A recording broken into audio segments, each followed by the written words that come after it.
You'll recall day before yesterday, I believe it was, the first time that we shared with you the audio clip that Joe Madison and the great folks and his staff and over at SiriusXM had basically, just brought out of the audio George Zimmerman muttering a racial epithet under his breath.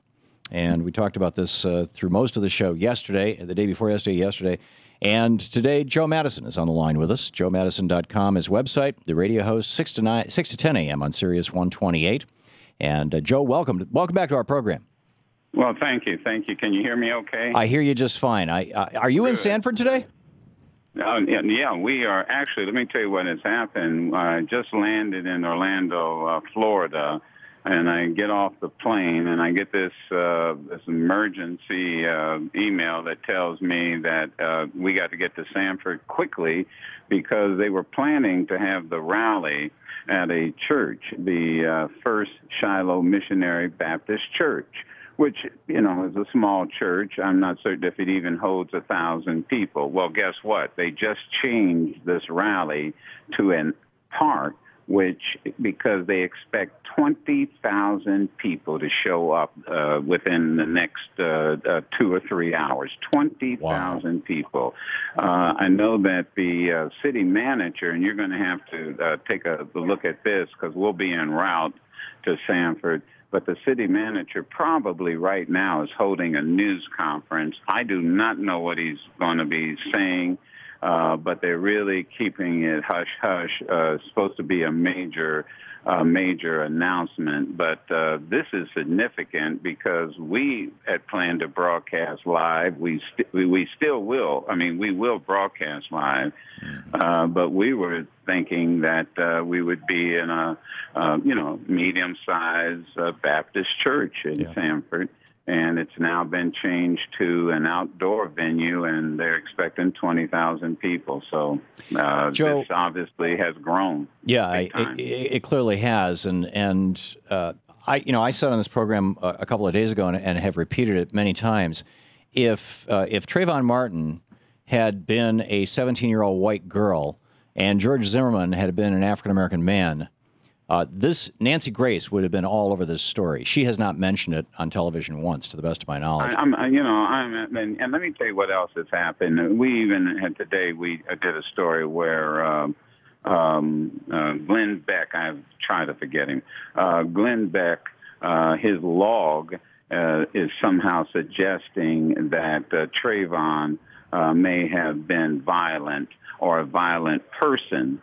Because he had been suspended from school for tardiness. I kid you not. Jeez. I kid you not. Well, Joe, that is what's going on Fox and these right-wing talk shows. And this raises a larger issue that I'd love you to speak to. That, frankly, and I think most African Americans don't realize this, but I don't think that. I'll bet the 90% of white people in America who have grown up in white communities do not know what the phrase white privilege means. And if this isn't the best, no, I'm not. I'm serious, Joe. And no, I know you're serious, and I'm saying, oh no. In other words, I agree. You're absolutely 100% correct. So speak to that. The experience of growing up in America, African American, and the perception of how different it is to grow up white. Well, I mean, look, it's very simple.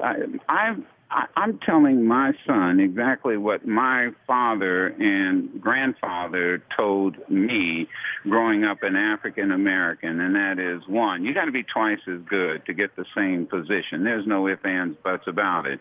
You cannot act a certain way. You can't walk around with your hands in your pocket. You can't walk around with a hoodie. I had to tell my son growing up in Montgomery County, Maryland, when you go out with your white friends, remember, you're the target. You're going to be the target. Be careful when you're driving, because driving while black means that a police officer might follow you for a couple of miles to get the license plate to run a check on you for no other reason. Look, man, I lived in outside of Philadelphia, to give you in a nice community, because the radio station I worked for was a few blocks away. I wanted my kids to have a really good school system, and I literally had neighbors when I would jog, because I worked from midnight until 5:30 in the morning, the overnight shift, so I would walk and jog and exercise when most people were at work. Well, guess what? I had neighbors who would call the police on me. And they would stop me and ask me, what are you doing in this neighborhood? Now, let me tell you, I don't know any white guy that walks through a black neighborhood or a white neighborhood and is asked, what are you doing in the neighborhood? Right. I mean, white privilege is something where a George Bush can get into a college in Yale based on legacy, and yet that's not considered affirmative action. And then you get the people like, let's take Professor Skip Gates of Harvard. Let's take the law professor, Ogletree, Harvard Law School, distinguished professor. Let's take Ben Carson, the renowned brain surgeon. These are young African-American men who got into school, yes, because they were part of affirmative action program, and now look what they're doing. But yet, individuals who probably had lesser academic achievement, and then you had people who would sit in the same class. Thom Hartmann and I could sit in the same freaking class at the University of Michigan, Michigan State, where we both live. Mm-hmm. And someone could say, well, Joe's there because of affirmative action. But guess what? You know and I know they have to give us both the same test. They don't hand me an affirmative action test. Yep. They give me the same exam that they give you. This is what white privilege is all about. And what has really captured everybody's attention is the fact that this is not an isolated incident. This is what people need to know. That's why you're seeing a protest in New York. There's going to be one in D.C. They're all over the country because there are tens of thousands of Trayvon Martins. And I'll tell you something else I said this morning. This flies in the face. This flies in the face of Santorum and Gingrich having the audacity to go into Iowa and say that there's no culture of marriage, that there are no black role models. Well, there's going to be about 20,000 freaking role models in Sanford today. And the people that call my radio show are black fathers who will call and literally cry on the air because they have a 17-year-old son or they've got a nephew. So, this today, and I'll say it today, and I mean this is 21st century Emmett Till. I was just going to ask, is Trayvon Martin this generation's Emmett Till? That's what it is. It's look. Why was Emmett Till killed? Because he supposedly whistled at a white woman. Right. Well, 1954. He was killed. He was killed because he was considered a threat, whatever that threat was. Now remember, they eventually prosecuted and put those men on trial. They were acquitted, and the very minute after they were acquitted, they walked outside and did an interview and said they did it.